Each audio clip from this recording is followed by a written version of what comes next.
Bismillahirrahmanirrahim. Assalamualaikum warahmatullahi wabarakatuh. Pada kesempatan kali ini kita akan mencoba melakukan praktikum gabungan lensa positif. Di mana untuk tujuannya yang pertama yaitu memahami pembentukan bayangan pada lensa majemuk.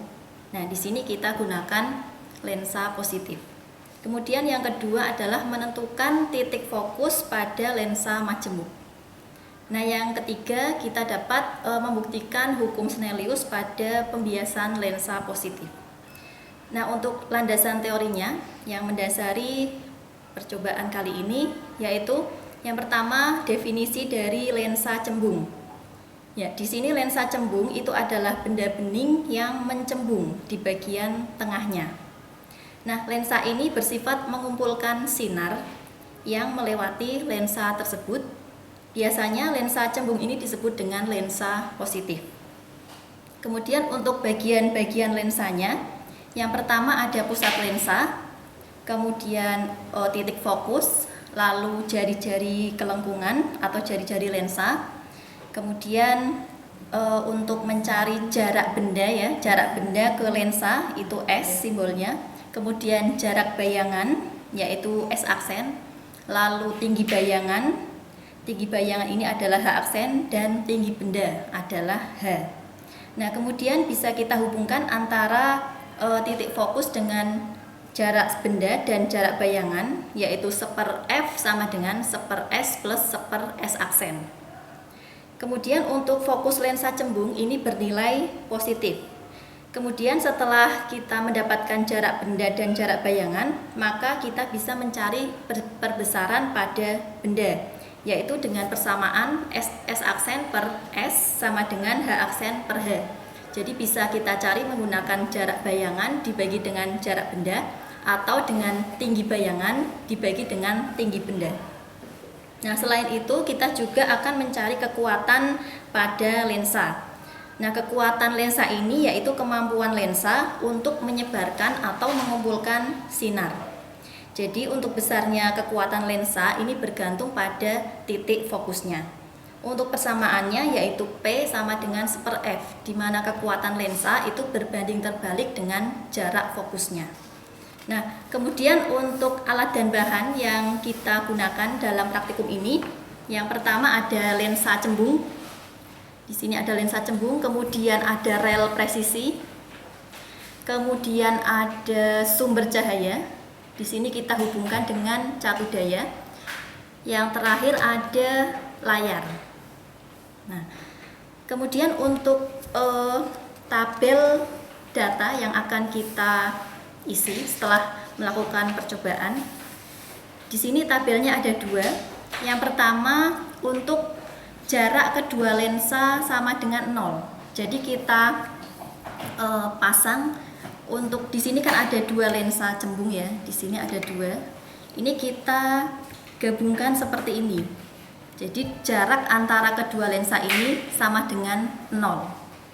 Kemudian untuk tabel yang kedua itu kita ubah untuk jarak lensa itu tidak sama dengan 0.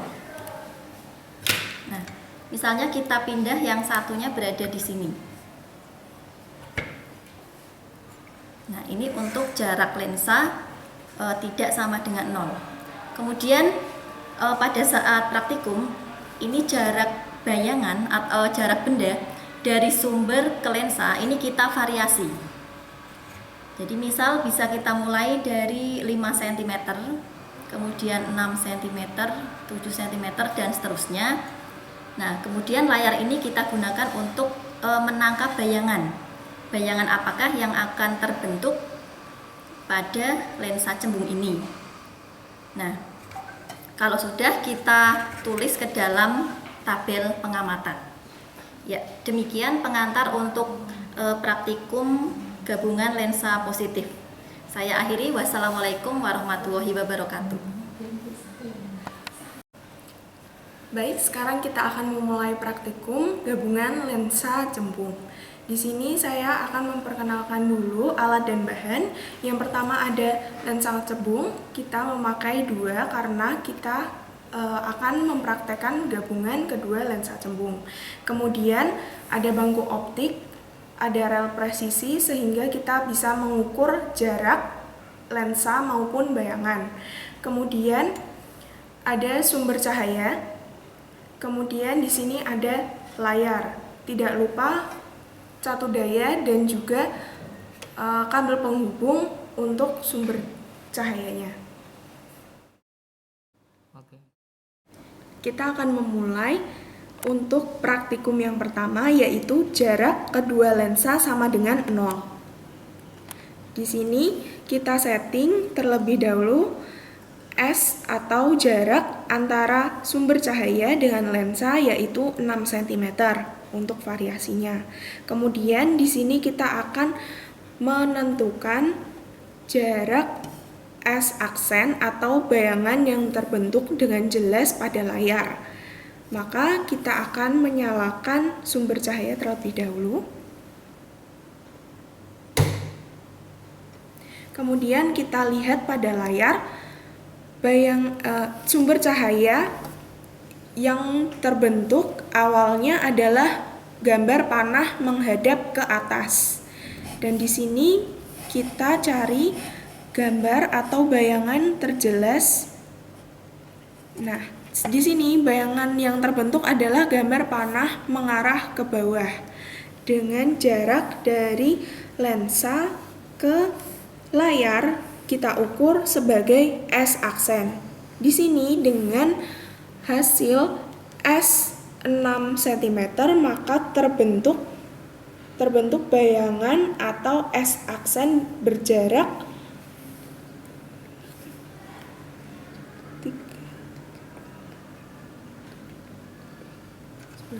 11 cm. Maka diketahui S sama dengan 6 cm, S aksen sama dengan 11 cm, kemudian kita ketahui sifat bayangannya terbalik, nyata, dan diperbesar. Kemudian kita bisa menghitung F hitungnya dengan cara 1/S ditambah 1/S aksen sama dengan F. Untuk percobaan kedua, yaitu jarak kedua lensa tidak sama dengan 0, maka sumber cahaya dengan lensa pertama atau S kita tetapkan dulu yaitu 9 cm. Kemudian dari objek ini akan terbentuk bayangan. Untuk lensa 1 kita ukur terlebih dahulu atau kita tentukan S aksen terlebih dahulu. Kita nyalakan sumber cahayanya.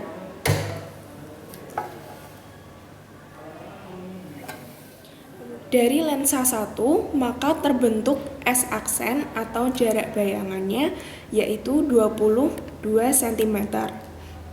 Kemudian bayangan atau S aksen ini akan menjadi objek dari lensa kedua.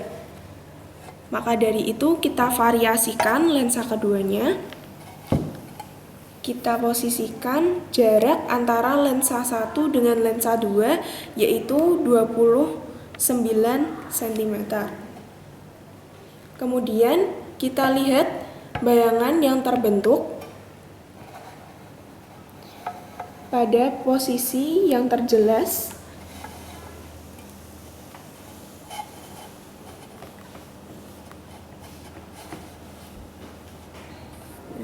Di sini bisa diketahui untuk S aksen dari lensa 2 atau lensa gabungan kita menemukan pada jarak 53 cm dan hasil bayangannya yaitu nyata, diperbesar, dan tegak.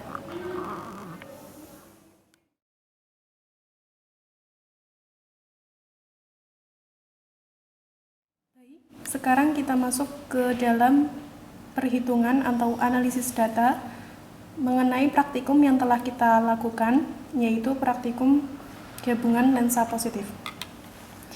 Praktikum yang pertama yaitu gabungan lensa positif dengan D sama dengan 0 atau jarak antar lensa dibuat sama dengan 0. Kemudian lensa fokus lensa yang dapat dibaca, ya, saya tunjukkan ini.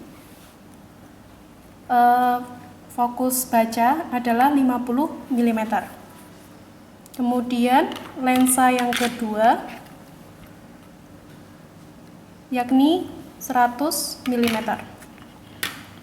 Kemudian didapat dari praktikum jarak benda dengan lensa yaitu 6 cm dan jarak bayangan didapatkan 11 cm. Kita masukkan ke dalam tabel. S sama dengan 6 cm. Kemudian S aksen atau jarak bayangan sama dengan 11 cm. Dan sifat bayangan yang terbentuk yaitu nyata, terbalik, dan diperbesar. Untuk analisis fokus lensa, FH yaitu fokus hitung, kemudian FB yaitu fokus baca akan dijelaskan sebagai berikut. Dengan persamaan 1 per F baca sama dengan 1 per F lensa 1 ditambah 1 per fokus lensa 2. Dapat kita lakukan perhitungan jika 50 mm tadi dibuat ke dalam cm, maka didapatkan 1 per F baca sama dengan 1 per 5 cm ditambah 1 per 10 cm. Maka didapatkan F baca sama dengan 50 per 15 dan menghasilkan 3,33 cm. Untuk perhitungan fokus lensa yang didapatkan dari persamaan 1 per fokus hitung sama dengan 1 per jarak benda ditambahkan 1 per jarak bayangan yang terbentuk. 1 per F hitung sama dengan 1 per 6 cm, kita dapatkan dari ini. Kemudian 1 per 11 cm, kita dapatkan dari S aksen. Maka didapatkan F hitung sama dengan 66 per 17 menghasilkan 3,88 cm. Untuk praktikum ini yang divariasi yakni jarak benda dengan lensa. Dengan memvariasi jarak lensa dengan benda, maka jarak bayangan terhadap lensa juga akan berubah. Baik, untuk selanjutnya yaitu analisis data untuk percobaan yang kedua, di mana D tidak sama dengan 0. Dari hasil praktikum menunjukkan jarak antar lensa 29 cm. Dari hasil praktikum didapatkan tabel seperti berikut.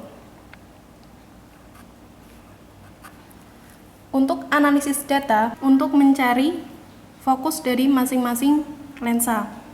Yang pertama, dengan persamaan 1 per S1 ditambah 1 per S1 aksen, kita memperoleh data fokus lensa pertama yaitu 6,38 cm.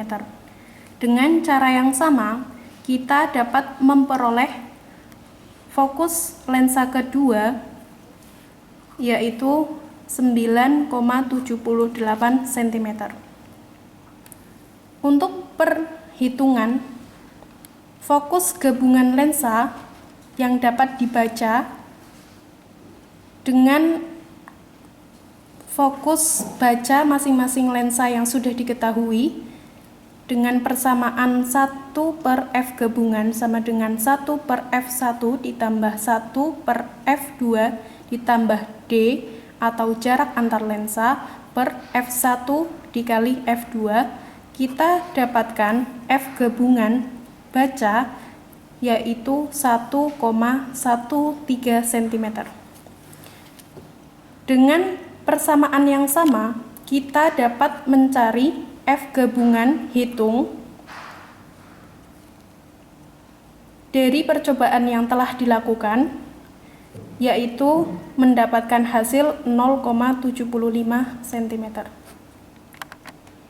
Variasi data yakni mengubah jarak antar lensa. Untuk lensa 1 ditetapkan jarak sama antara percobaan 1 sampai seterusnya, kemudian dengan jarak bayangan yang juga sama. Dengan memvariasi jarak antar lensa, maka hasil yang didapatkan lensa 2 akan berubah.